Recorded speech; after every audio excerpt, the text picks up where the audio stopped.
ছাত্ৰ ছাত্ৰীসকলক শৃংখলাবদ্ধভাৱে থিয় হ'বলৈ অনুৰোধ জনাইছোঁ। অকল আজিয়ে এই শৃংখলাটো বজাই ৰাখিব নালাগে,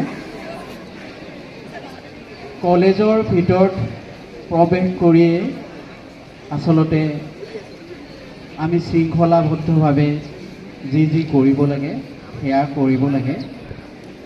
কাৰণ শৃংখলাবদ্ধভাৱে যদি আমি আগবাঢ়ি যাওঁ তেতিয়া আমি কতোৱে উজুতি খাব নালাগে।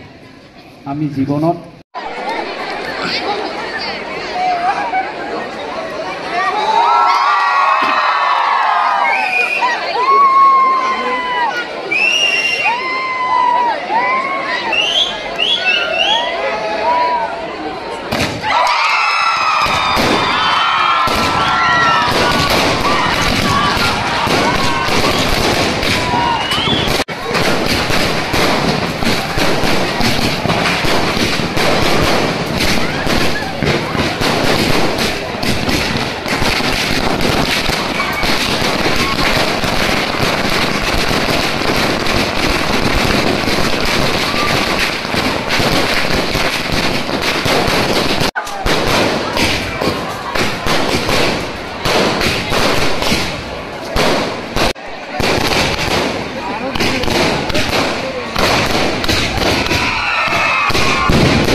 টিচাৰ্ছ এডুকেশ্যন প্ৰগ্ৰেম অৰ্থাৎ integrated BA, BSc, BEd, BCom, BEdৰ সুবিধা আমাৰ মহাবিদ্যালয়লৈ আহিছে। আৰু দ্বিতীয়টো হৈছে অট'নমাছ কলেজৰ মৰ্যাদা আমাৰ কলেজলৈ আহিছে। এতিয়া আমাৰ শিক্ষক-শিক্ষয়িত্ৰী আছে, বিভাগীয় প্ৰধানসকল আছে, তেওঁলোকে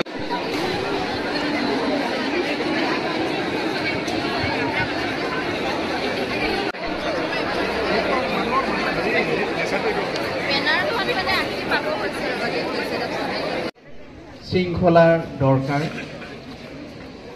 আমি অকল কলেজৰ কেম্পাছৰ ভিতৰত নহয়, আমি যেতিয়া ৰাস্তাৰে গৈ থাকোঁ বা ৰাস্তা পাৰ হওঁ আমি মানি চলাটো দৰকাৰ।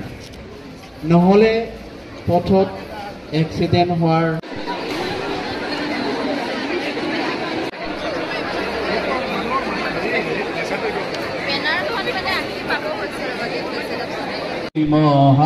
মহাবিদ্যালয় জ্ঞানৰ আলয় তুমি আলোক নিলয়, দূৰ কৰা ভয় তুমি গান কৰা জয়। দুধনৈ মহাবিদ্যালয়, দুধনৈ মহাবিদ্যালয়, দুধনৈ মহাবিদ্যালয় জ্ঞানৰ আলয় তুমি আলোক নিলয়, দূৰ কৰা ভয় তুমি গান কৰা জয়। দুধনৈ মহাবিদ্যালয়, দুধনৈ মহাবিদ্যালয়। স্বপ্ন দিঠক কৰি জগালা প্ৰাণত কত আশা, মুক কণ্ঠত দিলা মহাজীৱনৰ পৰিভাষা। প্ৰজ্ঞা ফুলগুগন ধৰণী জ্যোতিৰ্ময়, প্ৰজ্ঞা ফুলগুগন ধৰণী জ্যোতিৰ্ময়। সময় স্মাৰক হৈ ৰয় দুধনৈ মহাবিদ্যালয়, দুধনৈ মহাবিদ্যালয়, দুধনৈ মহাবিদ্যালয় জ্ঞানৰ আলয় তুমি আলোক নিলয়, দূৰ কৰা ভয় তুমি গান কৰা জয়। দুধনৈ মহাবিদ্যালয়, দূৰ নয় মহাবিদ্যালয়।